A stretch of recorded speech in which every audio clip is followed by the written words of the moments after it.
Probability में conditional probability and Bayes theorem तो हम लोग बुक से कर चुके हैं। और अब बारी है शीट की, जिसमें शीट आपको मैं लिंक में डाल दूँगा। इसमें स्टार्टिंग में कंडीशनल और उसके बाद बेस थ्योरम के क्वेश्चंस होंगे। तो जो क्वेश्चंस मैं कराऊंगा यहाँ पर कंडीशनल प्रोबेबिलिटी के, सबसे पहले वो बता देता हूँ, और जो रह जाएंगे वो आप करेंगे, नहीं आएगा मुझसे पूछेंगे, ठीक है। और बढ़िया क्वेश्चन है। शीट हम स्टार्ट करेंगे।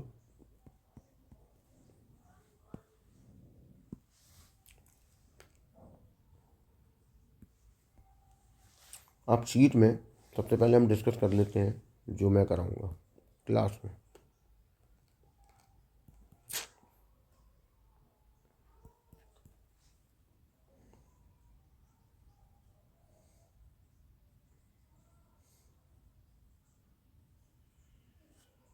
Question first, third,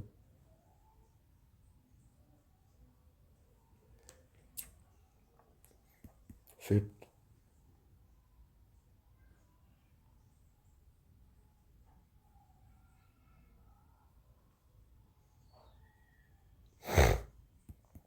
question number 6,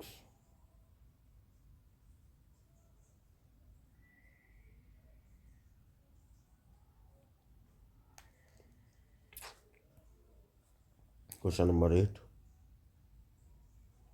question number 9,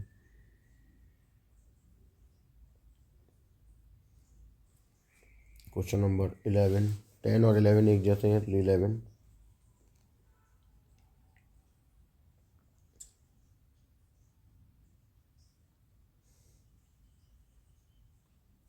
question number 13, 14,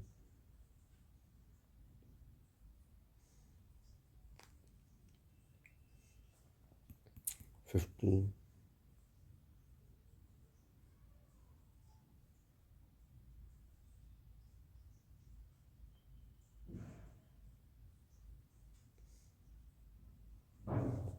question number 20। ठीक है, ये कंडीशनल प्रोबेबिलिटी वाले पोर्शन हैं शीट के, सारे आए हुए हैं। बढ़िया क्वेश्चन है, ठीक है। ये इसकी हो गई बात।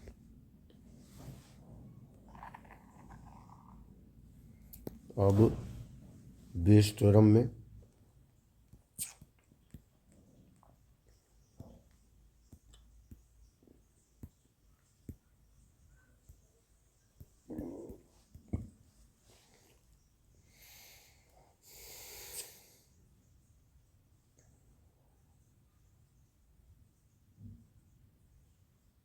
Question number 23,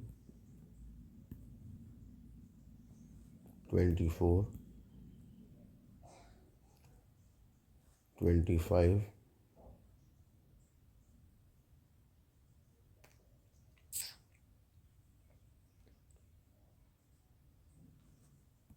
26,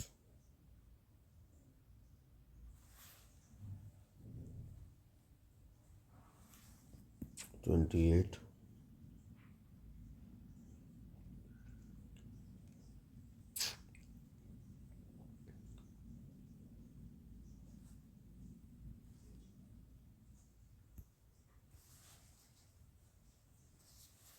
31, 33, 34, 35,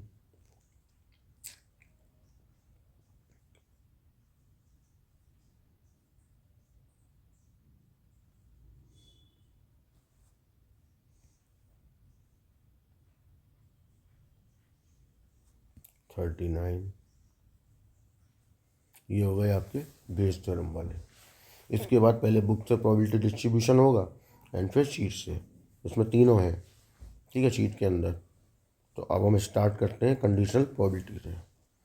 question number first,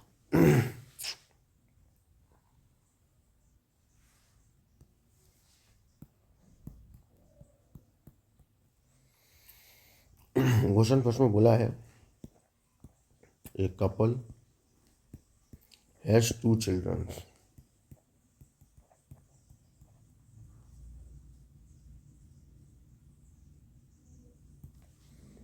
find the probability that, पहला question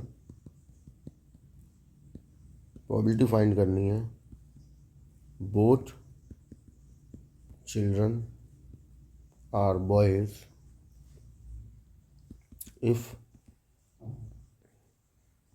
it is known that the elder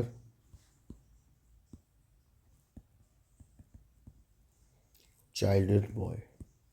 अब देखो दो क्वेश्चन इसमें, दो कंडीशन बनी है।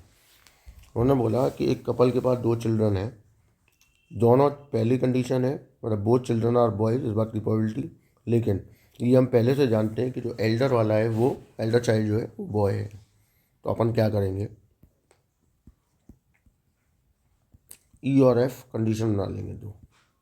पहला, बोथ चिल्ड्रन आर बॉयज, और इसमें बना देंगे एल्डर चाइल्ड इज बॉय। ठीक, ये कंडीशन बना दी। अब अपना जो तरीका होता था उसी पे फॉलो करना है। प्रोबेबिलिटी से भी कर सकते हैं, सेट बना के भी कर सकते हैं। अब मैंने बोला था ई की बात करें तो सिर्फ ई की बात करनी है, एफ तो एफ, ई और एफ मिलाने नहीं है। बोथ चिल्ड्रन आर बॉयज, दोनों बॉय हो गए। F, Elder child is a boy, तो एल्डर बॉय और बॉय गर्ल भी हो सकता है। ठीक, अब हम आते हैं ई और एफ के इंटरसेक्शन पे, केवल बी वाला कॉमन आ जाएगा। अब प्रोबेबिलिटी किस बात की निकालनी है, ई अपॉन एफ या एफ अपॉन ई। तो इट इज़ नोन दैट वाली बात देखो कहाँ लगी है, it is known that Elder child is a boy, मतलब एफ। तो इसका मतलब एफ पहले ही डन हो चुका है, और जो पहले डन होता है वो अपॉन में रहेगा। Probability number of element in E intersection F upon N F. E intersection में 1 एलिमेंट है, एन एफ में 2, तो आंसर हो गया 1/2। सेकेंड ऑप्शन, सेकेंड में बोला है both children are boy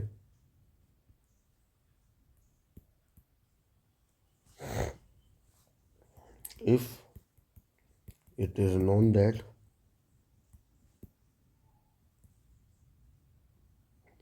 at least one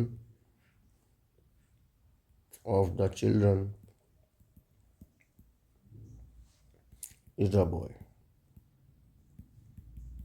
ये पूछ रहा, तो इसमें भी वही करेंगे, लेट ई एंड एफ।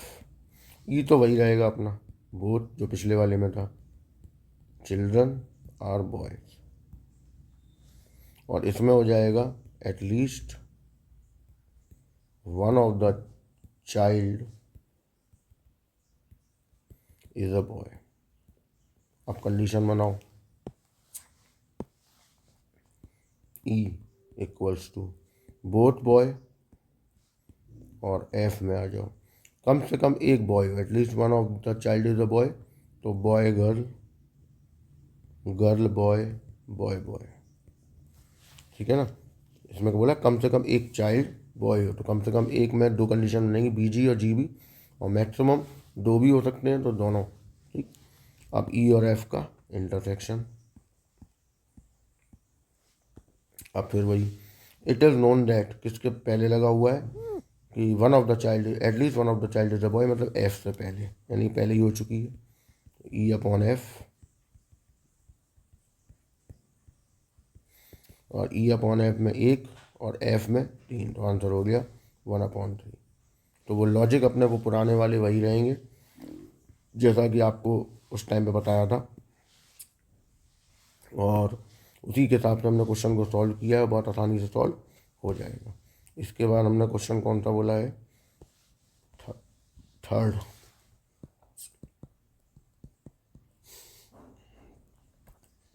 अब ये जो क्वेश्चन है ना, ये बुक में भी आ चुका है, बट ऐसा नहीं था, थोड़ा सा डिफरेंट था वो RS अग्रवाल में। तो मैंने बोला था इस टाइप के क्वेश्चन कई सारे हैं, इंपॉर्टेंट हैं, और उसमें मिस्टेक्स होती हैं। ठीक है, NCERT में भी एक दो क्वेश्चन है, और मेरे पास जब मैं ऑफलाइन पढ़ाता था तो वहाँ पे एक चीज़ आती थी कि इस वाले क्वेश्चन का स्कूल में कराया गया सर, और बोला गया NCERT में आंसर गलत है, जबकि ऐसा था नहीं। उन्होंने उस क्वेश्चन को समझा नहीं पाया, ना ही समझ पाया, इसलिए गलत आ रहा था, जबकि आंसर बिल्कुल NCERT में ठीक दिया हुआ है। अब वो जब आएगा तब डिस्कस करेंगे, तो फिलहाल इस क्वेश्चन को पढ़ते हैं। Consider the experiment of throwing a die.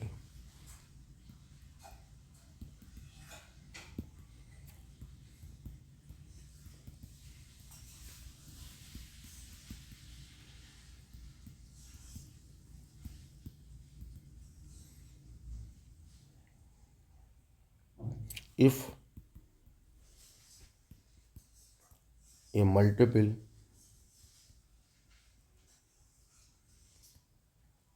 of 3 comes up, throw the die again.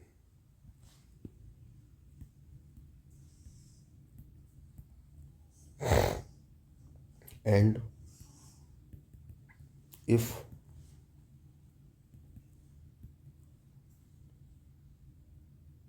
any other number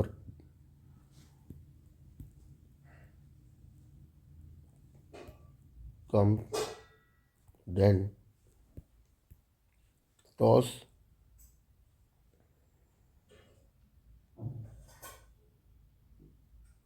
a coin। यहाँ तक पहले हम ध्यान से समझेंगे चीज़ों को। बोला है कि एक्सपेरिमेंट हुआ, एक डाई को थ्रो किया गया, डाई पे 3 का मल्टीपल आया तो दोबारा थ्रो करो, और अगर डाई पे कोई इसके अलावा 3 के मल्टीपल के अलावा कोई नंबर आ जाता है अगर, तो कॉइन को टॉस करना है।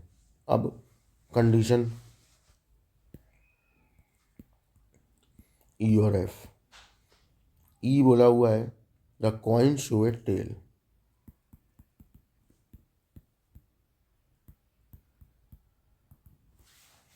और यहाँ बोला है एटलीस्ट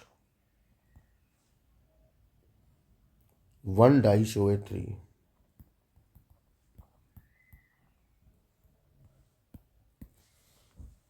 ठीक, इस बात की हमें प्रोबेबिलिटी निकालनी है।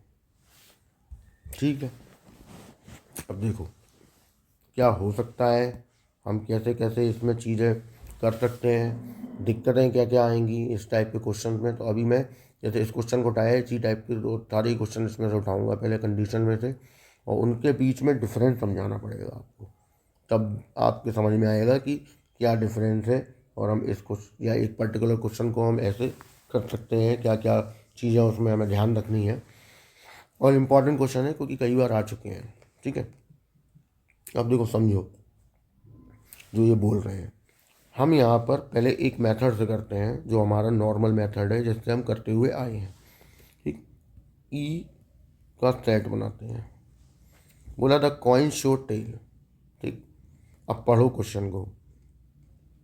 उन्होंने जो बोला था कि अगर 3 का मल्टीपल आएगा डाई पे तो डाई दोबारा थ्रो होगा, लेकिन अगर इसके अलावा कोई नंबर आता है तब कॉइन को टॉस करना है। तो कॉइन तो शो, यहाँ बोला है कॉइन शो ए टेल। अब कॉइन शो ए टेल का मतलब ये हुआ, तो अब ज़रा ध्यान दें, ई को बनाने से पहले हमें एक काम करना पड़ेगा, सैम्पल स्पेस बनाना पड़ेगा। ठीक है, जिससे कि ये चीज़ दिखाई दे जाएगी। मैं डायरेक्ट भी कर सकता हूँ इस चीज़ को, ऐसे कर सकते हो आप डायरेक्ट। पहले इसको ही समझ लेते हैं।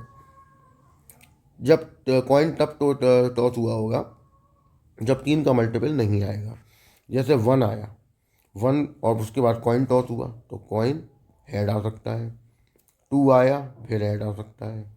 फिर 4, क्योंकि 3 नहीं लेना, 3 के बाद तो डाई को थ्रो दोबारा करना है, 4 के संग हेड आ सकता है, 5 के संग हेड आ सकता है, 6 भी नहीं आएगा। सिमिलरली 1 के साथ टेल आ सकता है, 2 के साथ टेल, 4 के साथ टेल एंड 5 के साथ टेल। ये ई की कंडीशन बनी। एफ में एटलीस्ट 1 डाई शो ए 3। इसका क्या मतलब हुआ? इसका मतलब ये हुआ कि आपने एक डाई को रोल किया और उसमें क्योंकि लगा हुआ है एटलीस्ट 1 डाई शो ए 3, ठीक, तो कंडीशन क्या क्या बना सकते हैं हम, 1 की पहले बात कर लेते हैं। इसका मतलब ये हुआ कि जब आपने एक डाई को थ्रो किया, ठीक, तो उस पर 3 का मल्टीपल आया होगा, ठीक है, क्योंकि हमें यहाँ पे क्या बोला है, एटलीस्ट 1 डाई शो ए 3, ठीक, तो 3 आ गया। अब 3 आ गया तो उसके बाद आपको फिर से डाई को रोल करना है। 1 आ सकता है, 2 आ सकता है, 3 आ सकता है, 4 आ सकता है, 5 आ सकता है, 6 आ सकता है। फिर अब जैसे 3 के संग हुआ है वैसे 6 के संग हुआ होगा, 6 भी 3 का मल्टीपल है, कि 6 आया तो 1 आ सकता है, 2 आ सकता है, 3 आ सकता है, फिर 4 आ सकता है, 5 आ सकता है और 6 आ सकता है। अब वो ये नहीं बोल रहा था, फिर कन्फ्यूज़न क्रिएट कर दे, हटा देते हैं उसको, कि एक डाई को रोल करो, 3 का मल्टीपल आ जाए तो डाई को दोबारा रोल करो, ठीक, और अब उसने ये नहीं बोला कि अब फिर से 3 का मल्टीपल आ जाए तो फिर डाई को दोबारा रोल करो, नहीं, केवल ये बोला है कि एक डाई को रोल करो, 3 का मल्टीपल आ जाए तो डाई को दोबारा रोल करो। तो हमने वही किया कि 3 का मल्टीपल आया 3, तो उसके बाद में डाई को रोल किया। अब 1 भी हो सकता है, 2 भी हो सकता है, 3 4 5 6 भी हो सकता है। सिमिलरली अगर 3 का मल्टीपल 6 भी होता है, 6 आ गया तो उसके संग भी 1 2 3 4 5 6 सारे आ जाएंगे। जब दोनों आ जाए तो दोनों का इंटरसेक्शन निकालेंगे। कुछ भी कॉमन आ रहा है दोनों में, कुछ भी कॉमन नहीं आ रहा, नहीं आ रहा मतलब करली ब्रैकेट खाली, मतलब दैट इज़ योर 5। तो अब हम अपनी प्रोबेबिलिटी पे जाते हैं, पूछा क्या है। अब पढ़ो दोबारा कंडीशन को, और अब जो लास्ट लाइन बची है उसको पढ़ो और फिर आंसर निकालो। बोला है find the conditional probability of the event the coin show a tail. The coin show a tail मतलब ई, इससे पहले what is the conditional probability लिखा है, इसका मतलब ये ऊपर रहेगी, E upon F, formula N E intersection F upon N F. E intersection के अंदर कितने आपके पास एलिमेंट है, एक भी नहीं, तो 0 हो गया। और एन एफ में आपके पास कितने हैं, टोटल 12, ठीक, आंसर इज 0। ये आपका एक मेथड हुआ जिससे हम अभी तक क्वेश्चन को करते हुए आएंगे। लेकिन मेथड दूसरा भी समझना पड़ेगा, क्योंकि दूसरा समझने का इसलिए समझना पड़ेगा आपको, क्योंकि एक क्वेश्चन अभी आगे आपका वेट कर रहा है बिल्कुल इसी टाइप का, जिसमें आप अगर नॉर्मल मेथड से करोगे जैसा हम करते हुए आ रहे हैं तो आंसर गलत आएगा। और उसी वजह से एक स्कूल के टीचर को बोलते हैं कि ये मिस्टेकन है आंसर, जबकि ऐसा है नहीं। तो दूसरा मेथड बता रहा हूँ मैं, ध्यान से समझ। इसमें हम बनाएंगे सैम्पल स्पेस।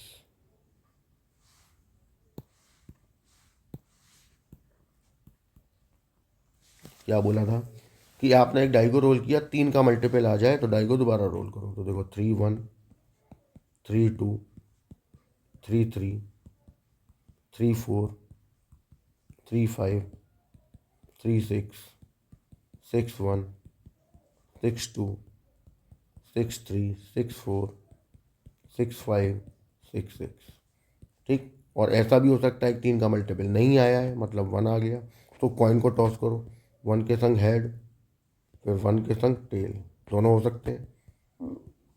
2 के साथ हेड, 2 के संग टेल, फिर 3 का तो कोई मतलब नहीं होगी, 3 के मल्टीपल तो आनी ही नहीं है। अब 4 के साथ, 4 के संग हेड, 4 के साथ टेल, फिर 5 के साथ हेड एंड 5 के साथ टेल। ये कंडीशन आपकी कंप्लीट हो गई, मतलब ये सारी कंडीशन जो उस एक्सपेरिमेंट में हो सकती है हमने सारी यहाँ नोट डाउन कर ली। अब क्या था, ई और एफ डिफाइन होंगे। ई था the coin show a tail,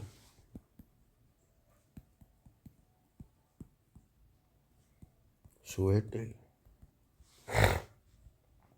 और एफ था at least 1 die show a 3, 1 die show a 3, ठीक है। अब हमने डिसाइड किया कि हमें चाहिए क्या, ई अपॉन एफ या एफ अपॉन ई, तो उसका लॉजिक तो मैं आपको बता ही चुका हूँ।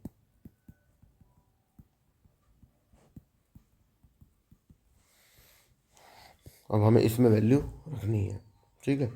अब हम आते हैं कि देखो, अब हमने सैम्पल स्पेस में से हम कुछ निकालेंगे, तो सॉल्व वही होगा, मतलब उसी तरीके से सॉल्व होगा, केवल हमें ध्यान देना है कुछ चीज़ों पे। ठीक है, यहाँ पर जो सबसे मेन चीज़ होती है वो ये है कि आपसे जो ई और एफ निकलवाए जा रहे हैं, यानी कि ई और एफ के अंदर जो भी सेट बनेगा उसके जितने भी एक्सपेरिमेंट होंगे उनके आपस में जो प्रोबेबिलिटीज़ है वो इक्वली लाइकली होनी चाहिए। अगर वो इक्वली लाइकली नहीं है तो हम उसको, ये जो हमारा मेथड था पीछे वाला, इससे सॉल्व नहीं कर सकते। ठीक, फिर हमें मेथड दूसरा लगाना पड़ेगा। लॉजिक यही होंगे, तरीका अलग होगा, वो बताऊंगा मैं क्या होगा। ठीक, लेकिन अब इसमें क्या है कि आपने जो ई और एफ निकाले हैं, तो अब जरा मैं ई और एफ को यहाँ कनेक्ट करके रखता हूँ पहले सेट में। The coin show a tail, तो यहाँ इस सैम्पल स्पेस में देखो कहाँ कहाँ टेल शो हो रहा है। 1T, 2T, 4T and 5T। ठीक, और एफ में चले जाओ, उसमें बोला एटलीस्ट 1 डाई शो 3, तो कम से कम 3 वाले हमें उठा लेने हैं यहाँ से। 3 1, 3 2, 3 3, 3 4, 3 5, 3 6 एंड 6 3। ठीक है, और कोई नहीं हो रहा, दोनों हो गए। अब जरा यहाँ देखो, यहाँ जो अगर मैं 1 और टी की बात करूँ तो एक डाई पे 1 आने की प्रोबेबिलिटी 1/6 और कॉइन पे टेल आने की 1/2, मतलब 1/12। अब यही 1/12 इसकी भी है, इसकी भी है, इसकी भी है, इसकी भी, चारों की सेम है, तो दे आर इक्वली लाइकली। ठीक, ई के अंदर जितने भी लोग हैं वो इक्वली लाइकली हैं। सिमिलरली यहाँ एफ में आ जाओ, एफ में 3 को लाने की प्रोबेबिलिटी 1/6 और 1 को लाने की भी 1/6, तो 1/36। और इनमें देखिए आप सबकी 1/36 है, मतलब दे आर इक्वली लाइकली। तो अगर ये इक्वली लाइकली हैं तो आप इसे अपने पुराने मेथड से जो हम अभी तक करते हुए आए हैं, जैसे अभी हमने यहाँ किया था, उससे सॉल्व कर सकते हैं। सबसे पहला क्वेश्चन यही है। तो एग्ज़ाम में जब जाओगे तुम, ध्यान रखना, क्योंकि एग्ज़ाम में नहीं पता है तुम्हें कौन सा क्वेश्चन आने वाला है, या रट्टा मार के तो जाओगे नहीं। ठीक है ना, चीज़ें वहाँ पे बदल भी सकती हैं। तो आप सबसे पहले एक सैम्पल स्पेस बनाओ, उसके बाद हम ई और एफ बनाएंगे, और ई और एफ के अंदर जितने भी सेट के अंदर लोग आ रहे हैं देखेंगे कि भैया इनकी जो प्रोबेबिलिटीज़ है इक्वली लाइकली है या नहीं है। अगर इक्वली लाइकली हैं तो ही आप इस मेथड का डायरेक्ट इस्तेमाल कर सकते हैं, नहीं तो अगर आपने ऐसा किया इक्वली लाइकली ना होने पे तो आपका आंसर गलत ही आएगा, ये ध्यान रखना। समझ आ गई बात? तो वो क्वेश्चन अभी करवाऊंगा मैं ऐसा, अभी एक और, तब वो समझ में आएगा। लेकिन अभी जो प्रेजेंट टाइम में हालात हैं उनको हम देखते हुए काम कर रहे हैं। अब क्या हुआ, अब तो सिंपल है। अब हमने ई इंटरसेक्शन एफ निकाला, दोनों में से कुछ कॉमन आ ही नहीं रहा, फाई है। फाई है तो number of E intersection F वो 0 हो जाएगा।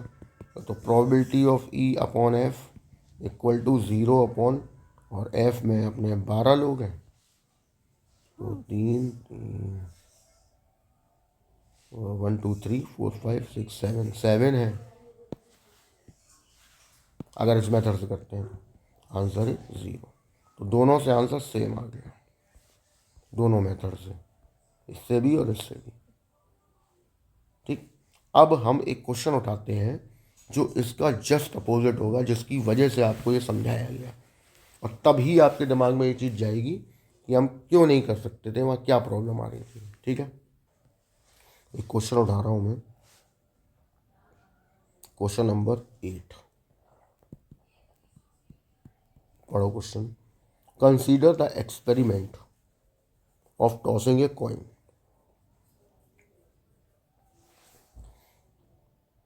एक रुक जाओ, एक मिनट जरा, और डिटेल समझाने के लिए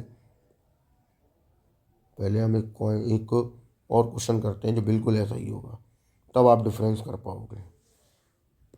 हम पहले क्वेश्चन नंबर 5 करते हैं। ऊपर वाला तो समझ में आ ही गया, 2 मेथड से कर दिया, किसी भी एक से कर लो, इक्वली लाइकली है, तो 5 करते हैं पहले। ठीक, फिर 8 करेंगे साथ में ही। Consider a random experiment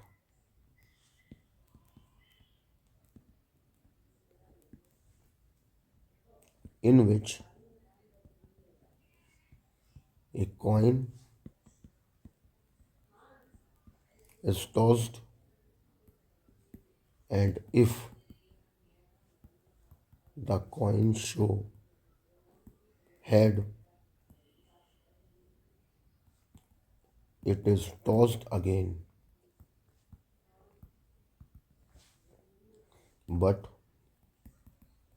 if it show a tail,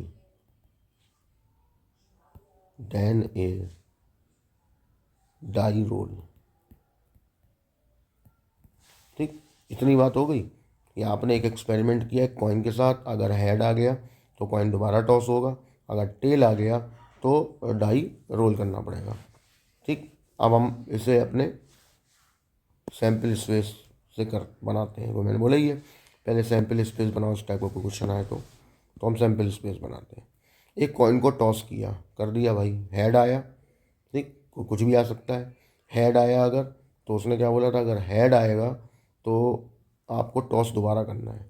दोबारा टॉस किया, फिर हेड आ गया, या हेड के संग टेल आ गया, दो ही पॉसिबिलिटी है। अब टेल आया तो उसके संग डाई रोल होगा, मतलब 1 आ सकता है, 2 आ सकता है, 3 आ सकता है, 4 आ सकता है, 5 आ सकता है एंड 6 आ सकता है। सैम्पल स्पेस बनने के बाद अब हम आगे जाएंगे और ई और एफ डिसाइड करेंगे क्वेश्चन पढ़ के। क्वेश्चन है, बोला है find the probability that the die show a number greater than 4। Die show a number greater than 4। ठीक, और एफ में क्या दिया हुआ है, बट हाँ, if it is known that the first throw of the coin result a tail. The first throw of the coin show a tail. ठीक, बन गई कंडीशन। अब हम ई और एफ के सेट बनाएंगे। ठीक है, मेथड चाहे जो भी करो आप, पहला वाला दूसरा वाला इस क्वेश्चन में, ठीक है, लेकिन पहले ई और एफ डिसाइड कर लो, ई और एफ बना लो, सेट बना लो, तभी पता चल पाएगा। ठीक, अब पहले ई बना रहे हैं, die show a number greater than 4। तो आपको यहाँ ये देखना है कि डाई पे जो नंबर आ रहा है वो 4 से बड़ा होना चाहिए। कौन कौन है, एक ये रहा, एक ये रहा, T5 एंड T6। ठीक, इसके बाद हमने देखा एफ में। एफ में क्या है, the first throw of the coin show a tell.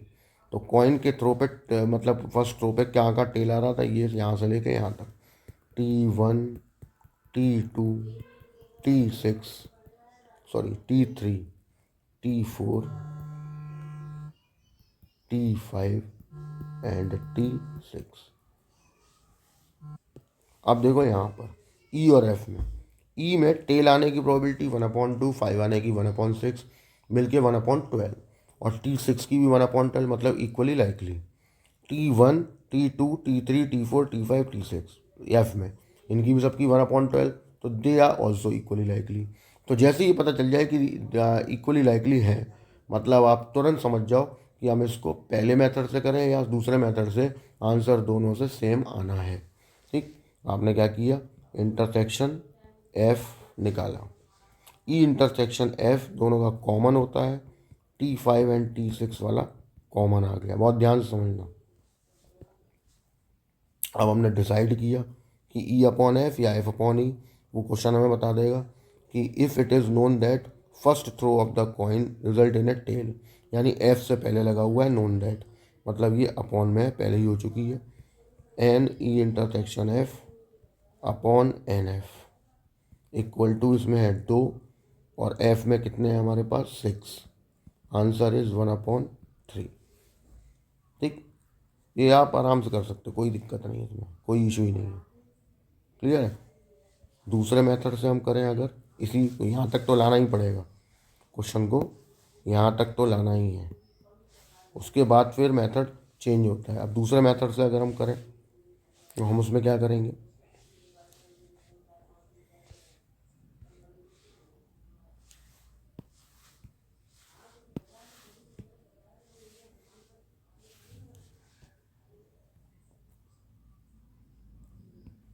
E intersection F के अंदर कौन कौन जाएगा, तो वो सैंपल स्पेस में देख लेते हैं हम।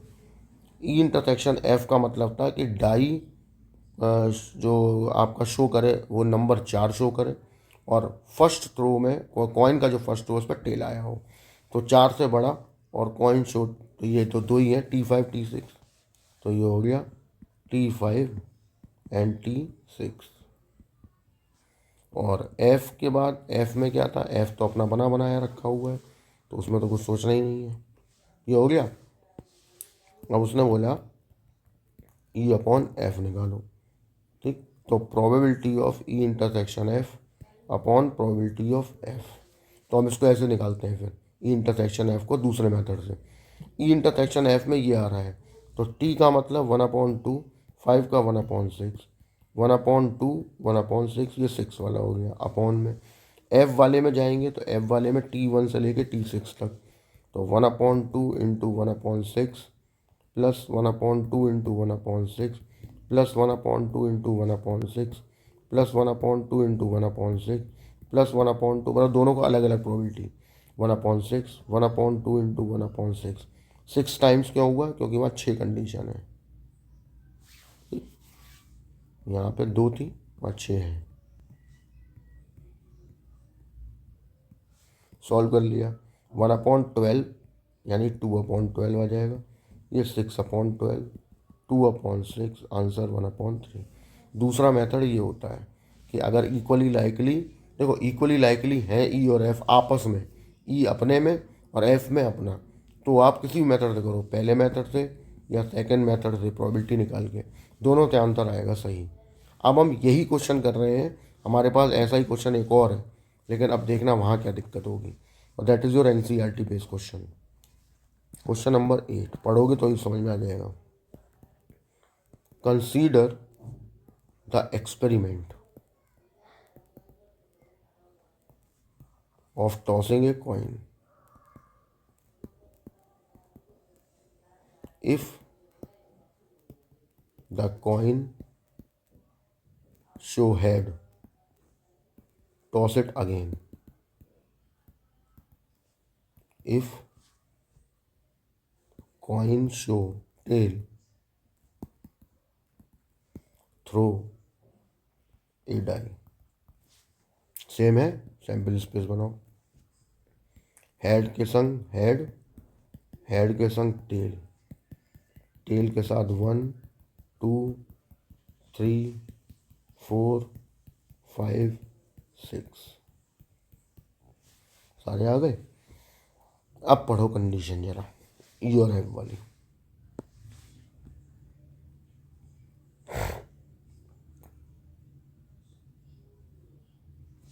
ई कहता है इसमें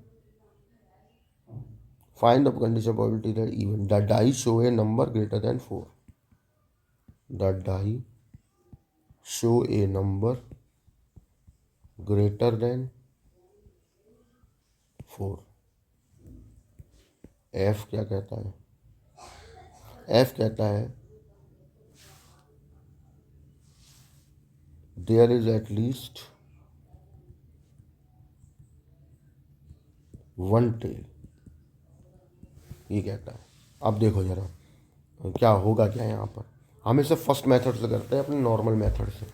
देखो ई का हमने बनाया पहले, the die show a number greater than 4, ठीक। अब डाई पे 4 नंबर आया तब होगा जब कॉइन ने टेल शो किया होगा, तो यहाँ T5 and T6 they are equally likely, कोई इशू नहीं। एफ में आ जाओ, बोला देयर इज एटलीस्ट 1 टेल, तो एटलीस्ट 1 टेल का मतलब है T5 T2 T3 T4 T5 T6, ठीक है। और एटलीस्ट 1 टेल में एक HT भी लेना पड़ेगा, क्यों, क्योंकि हेड अगर आया होता तो उसके बाद कॉइन टॉस हुआ होगा तो भी टेल आ सकता है, तो ये भी एटलीस्ट 1 टेल की ही कहानी है। क्लियर हो गया। अब इसमें देखो प्रॉब्लम क्या आ गई, अगर आप ये बात नहीं दिमाग में रखेंगे, मैं गारंटी करता हूँ वो क्वेश्चन मिस्टेक होगा, और पूरे इंटरनेट छान लीजिए, उस पर आपको ये बात किसी ने समझा के नहीं दी होगी कि यहाँ दोनों क्वेश्चंस में डिफरेंस क्या है। वही डिफरेंस मैं समझा रहा हूँ, ध्यान से समझना। ठीक, यहाँ पे ई और एफ दोनों आ चुके हैं। एफ ई तो इक्वली लाइकली है, लेकिन जरा एफ में जाओ, T1 से लेके T6 तक सब 1/12 है, लेकिन HT is not a 1/12, this is 1/4। तो फिर इसका मतलब है यहाँ की जो लोग हैं वो इक्वली लाइकली नहीं है। अब आपने समझ लिया, लेकिन फिर भी आपने क्या किया, आपने कहा नहीं नहीं हम तो अपना ट्रेडिशनल मेथड से ही करेंगे। करो भाई, देखो कॉमन आया T5 T6 और प्रोबेबिलिटी। तो what is the probability, it is known that, किससे पहले लगा है वो देख लेते हैं। तो इन्होंने बोला था condition probability even the die show a number greater than 4। ठीक है, what is the probability, E से पहले है number of E intersection F upon number of F, 2 आ गया। एफ में हमारे पास 7 है, 2/7। और जबकि एनसीईआरटी में ये क्वेश्चन है उसमें आंसर 2/9 है, यहाँ भी आंसर 2/9 है, आपका 2/7 है। और मैं गारंटी करता हूँ कि स्कूल के टीचर ने जब ये क्वेश्चन कराया होगा, बहुत ही कम टीचर, रेयर में होंगे जिन्होंने क्वेश्चन को 2/9 निकाल के दिया होगा। 2/7 ही निकालते हैं और फिर बोलते हैं कि एनसीईआरटी का आंसर गलत दिया हुआ है, टिक कर लीजिए, जबकि ये आंसर गलत है। क्यों? क्योंकि आपने उस बात पे ध्यान ही नहीं दिया जो मैंने आपको समझाई। अगर आपने ध्यान दिया होता तो आंसर 2/9 आएगा। समझ आई बात? फिर से चेक कर लीजिए, एक बार देख लो। अब दिखाते हैं आपको जादू। अब देखिए मिस्टेक क्या थी, यही मिस्टेक थी, आप इस क्वेश्चन को इस मेथड से नहीं कर सकते, यानी हमको इसको ऐसे करना भी नहीं था। क्या करना था समझते हैं। ई इंटरसेक्शन एफ तो हम निकालेंगे, that is your T5 and T6। अब मैं क्या करूँगा, अब मुझे ई अपॉन एफ चाहिए, तो मुझे नंबर ऑफ वाले लॉजिक नहीं लगाने हैं क्योंकि ये इक्वली लाइकली नहीं है। ठीक है, ये लगाएंगे और यहाँ लिख भी देंगे since F have all the experiment they were not equally likely. Examiner को बताना पड़ेगा और उसको भी ये पता चलना चाहिए कि तुम्हें ये बात मालूम है। ठीक है, हो गया। अब हम अपने प्रोबेबिलिटी निकालेंगे ई इंटरसेक्शन एफ की। What is E intersection F, T5 T6, तो ऐसे निकालेंगे T की 1/2, 5 की 1/6, ये T5 का हो गया। फिर यानी कि T6 भी आ सकता है, 1/2, 1/6 T6, 1/12, 1/12 इज 2/12, मतलब 1/6। ठीक, अब हम निकालेंगे एफ की। अब एफ की हम वो उसके नहीं निकालेंगे कि यहाँ काउंट कर लिए एफ में कितने हैं। देखो क्यों नहीं कर सकते, क्योंकि HT भी आ रहा है, तो काउंट कैसे कर लोगे। T1, तो T1 probability plus T2 plus T3 plus T4 plus T5 plus T6 और लास्ट में TH। तो ये हो गई आपकी 1/12 इंटू 6, क्योंकि 1/12 6 बार आ रहा होगा यहाँ।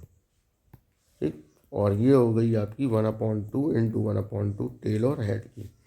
तो ये हो गया 1/2, ये हो गया 1/4, आंसर इज 3/4। जब आ जाए तो इसको हम पुट कर देंगे अपनी क्वेश्चन नंबर 1 में। पुट इन फर्स्ट, तो probability of E upon F is equal to 1/6 upon 3/4, 1/6 4/3, 2 से ये 3, 2 से ये 2, आंसर इज 2/9। हो गया सर, और सही आंसर भी आ गया। तो देखा जादू, मैं यही चीज़ समझा रहा हूँ कि आपको सबसे पहले इस क्वेश्चन को, इस टाइप के क्वेश्चंस को यहाँ तक लाना है, सैम्पल स्पेस बनाते हुए एस बनाना है, ई एफ बनाना है। ई और एफ में चेक करना है कि ई के अंदर जितने भी लोग हैं सभी इक्वली लाइकली होने चाहिए, एफ के अंदर जितने भी लोग हैं वो सबके अंदर होने चाहिए, कम से कम एफ में तो होने ही चाहिए इक्वली लाइकली। और अगर वो इक्वली लाइकली है तो आप जिस मेथड से भी करना चाहो कर लो, कोई इशू नहीं। लेकिन अगर वो इक्वली लाइकली नहीं है तो जो मेथड अभी मैंने बताया है इसी मेथड से क्वेश्चन सॉल्व होगा और तभी आपका सही आंसर सही माना जाएगा और नंबर भी तभी मिलेंगे। ध्यान रखना इस बात का। Question number 6। अब इस जो क्वेश्चन अभी मैंने समझाए हैं 3, 5 और 8, इसके जैसा जब भी क्वेश्चन मिले तो आपको समझ में आ गया होगा क्या करना है, तो आप करें, इसमें कोई दिक्कत नहीं आएगी। ठीक, 6 पे आ जाओ आप। बोला ए committee of 4 student is selected at random. एक committee of 4 students is selected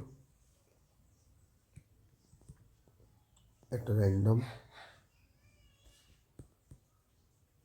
from a group consisting 8 boys and 4 girls. Given that there is at least one girl in the committee.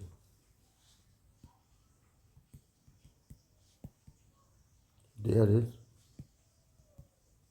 at least one girl in the committee. F. Probability, calculate the probability that there are exactly 2 girls in the committee. ठीक, और probability that 1 है, F से पहले probability लगी है तो ये निकालना है। ठीक, करते हैं, चलो।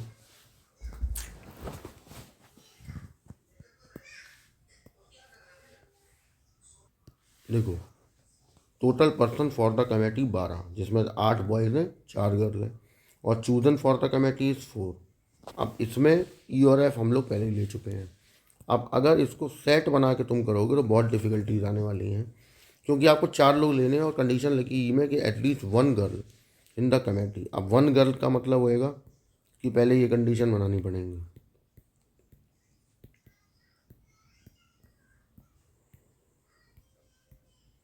अब फिर 2 गर्ल भी हो सकती हैं, तो इन्हें सॉल्व करना पड़ेगा।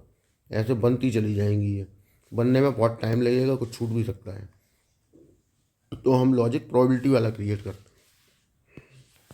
हैं। हमें चाहिए क्या वो देखते हैं पहले। हमें जो चाहिए हम वही निकालेंगे। Probability of E intersection F upon probability of E. इसीलिए आपको दोनों मेथड मैंने मतलब दोनों चीज़ें बताई हैं कि प्रोबेबिलिटी वाला भी यूज़ कर सकते हो, नंबर वाला भी। जहाँ नंबर वाला सिंपल पढ़ रहा है वहाँ नंबर वाला करो, जहाँ प्रोबेबिलिटी वाला पढ़ रहा है वहाँ प्रोबेबिलिटी वाला करो। इसमें नंबर वाला टिपिकल पढ़ रहा है क्योंकि बनाने बहुत पड़ रहे हैं। अब हमें ई इंटरसेक्शन एफ चाहिए और प्रोबेबिलिटी ऑफ ई चाहिए। What is probability of E? E में क्या है कि there is at least 1 girl in the committee. At least 1 girl in the committee, तो 1 minus no girl in the committee. 1 में ऐसे ही किया ना हम लोगों ने, यानी 4 जो लोग आप चूज़ करेंगे वो चारों के चारों बॉय होने चाहिए। तो हमने क्या किया, 8C4 अपॉन 12C4। सॉल्व कर दो इसको।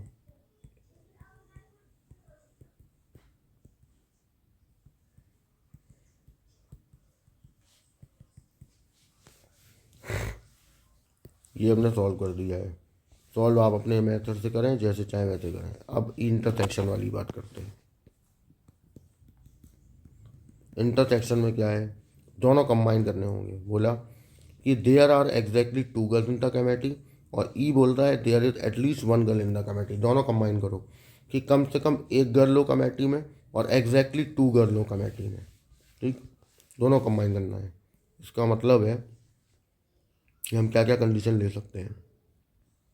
कम से कम 1 गर्ल तो रखनी ही है। ठीक, ये कंडीशन ध्यान है। और exactly 2 girls in the committee, इसका मतलब है 2 गर्ल एंड 2 बॉयज़, क्योंकि टोटल 4 लेने हैं। ठीक, अब अगर हम 3 गर्ल्स कर देंगे और 1 बॉय कर देंगे तो ये मिस्टेक हो जाएगी। क्यों? क्योंकि एफ और ई दोनों मिल रहे हैं। एफ बोल रहा था कि केवल 2 exactly 2 girls in the committee, और ई बोल रहा था at least one girl in the committee. तो अगर हमने 3 वाली बात कर दी तो एटलीस्ट वाली तो पूरी हो गई, लेकिन 2 गर्ल इन द कमेटी वाली नहीं हुई पूरी, इसको हटाना पड़ेगा।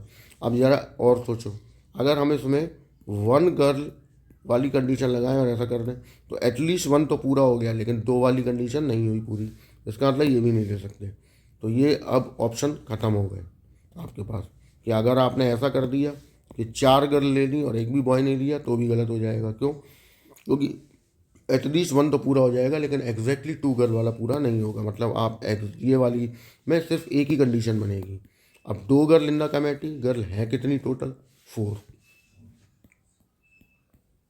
4C2, और 2 बॉय हैं टोटल 8, 8C2 और टोटल 12C4। सॉल्व कर दो।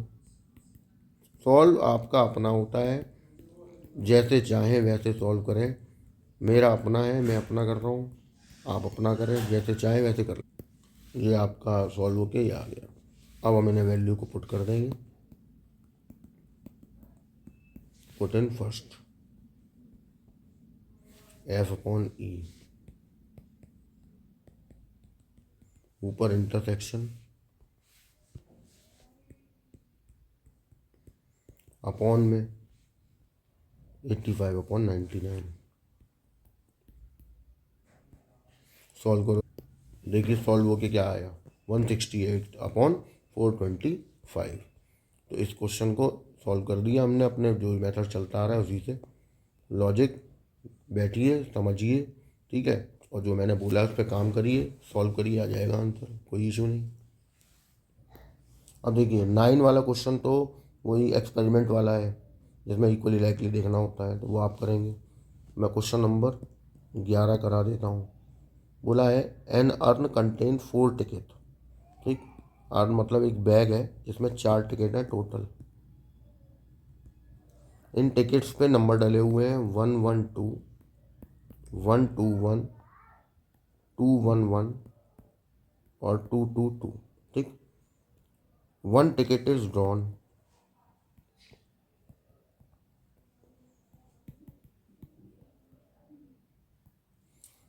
ठीक। 1 टिकट इज ड्रॉन के बाद लेट ए आई, यहाँ पे आई की वैल्यू 1 2 3 हो सकती है। अब इसका मतलब क्या है? Be the event that the ith digit of the number on the ticket drawn is 1। मतलब इसका ये हुआ कि जैसे आपने A1 निकाला, इसका मतलब है इसमें ये ऐसी इवेंट है जिसमें पहला नंबर 1 होगा, दूसरा तीसरा क्या हो पता नहीं, कुछ भी हो सकता है। 2 निकाला तो दूसरा नंबर 1 होगा सेकंड नंबर पे, ठीक। और अगर 3 निकाला तो तीसरा नंबर 1 होगा। ये इनके कहने का मतलब है, ठीक। अब पढ़ो कंडीशन क्या है। बोल रहे हैं discuss the independence of event A1 A2 A3। मतलब इनके कहने का क्या है, तो हमें ये we have to prove that पहला A1 A2 इंडिपेंडेंट,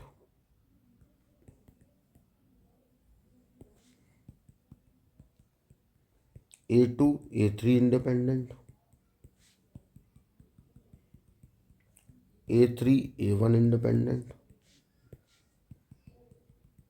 और A1 A2 A3 इंडिपेंडेंट। ये हमें डिस्कस करना है। वी हैव टू प्रूफ की जगह डिस्कस, पता नहीं है ना, ठीक। कैसे करेंगे क्या करेंगे वो समझ लेते हैं। पहले हमने प्रोबेबिलिटी A1 निकाली, ठीक है, सबकी अलग अलग निकालो। A1 का मतलब हुआ कि आपका फर्स्ट डिजिट 1 हो, first digit is 1। Favourable case क्या क्या है? एक तो टिकट आ जाए 112 वाली, या फिर टिकट आ जाए 121 वाली। क्योंकि इसी में फर्स्ट डिजिट 1 है, ठीक, दोनों में। तो 1 1 2 वाली एक, टोटल 4, यहाँ भी एक, टोटल 4, आंसर 1/2।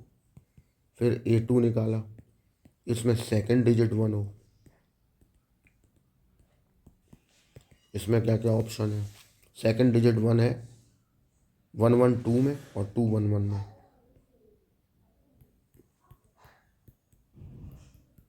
इसमें भी 1/4, 1/4, 1/2, 3, मतलब थर्ड डिजिट इज 1। इसमें क्या ऑप्शन है? एक है 2 1 1 वाली, एक 1 2 1 वाली। तो यहाँ हो गया 1/4, 1/4, 1/2। जब सारे आ जाएंगे तब हम जाएंगे पहले के पास। पहले में बोला है कि A1 और A2 इंडिपेंडेंट हो। A1 and A2 are independent.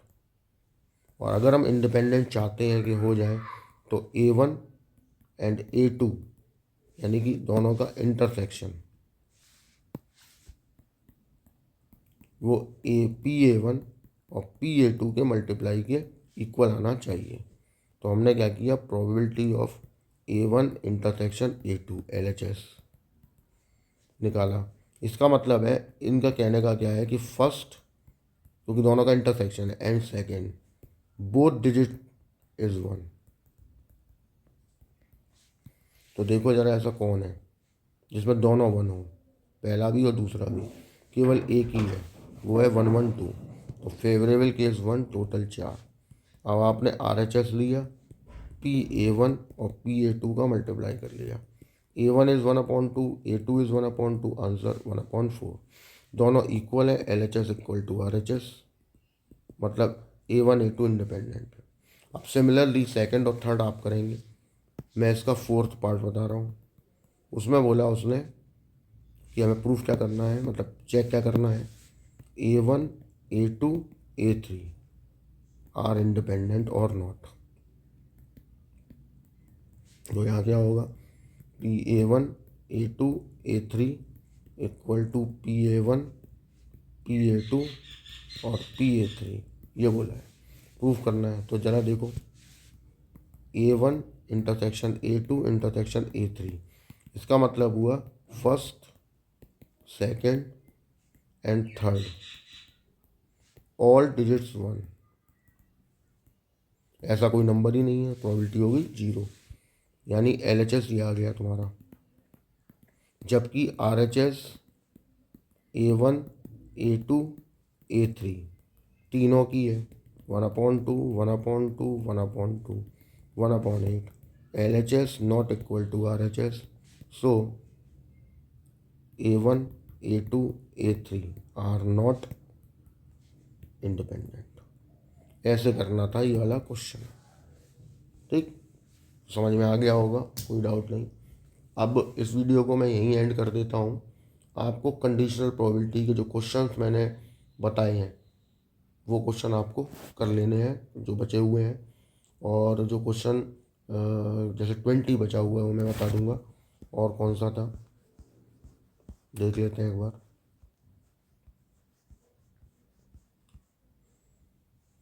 1 3 5 6 8 9 11 ये हो ही चुके हैं। 13 14 15 एंड 20। तो हम लोगों ने अभी जो क्वेश्चन किया है वो था 15 नहीं 11। तो 13 रह गया आपका, वो बता देंगे, 15 बता देंगे and 20, and then based theorem पे चलेंगे। तो इतना काम आपका करना है कि 13 15 और 20 छोड़ के बाकी के कंडीशनल प्रोबेबिलिटी के सारे क्वेश्चन आप अटैम्प्ट करेंगे आज, ठीक। और इसको एक बार पढ़ेंगे ध्यान से और फिर आगे बढ़ जाएंगे हम लोग, ठीक। चलिए, ओके, बाय बाय।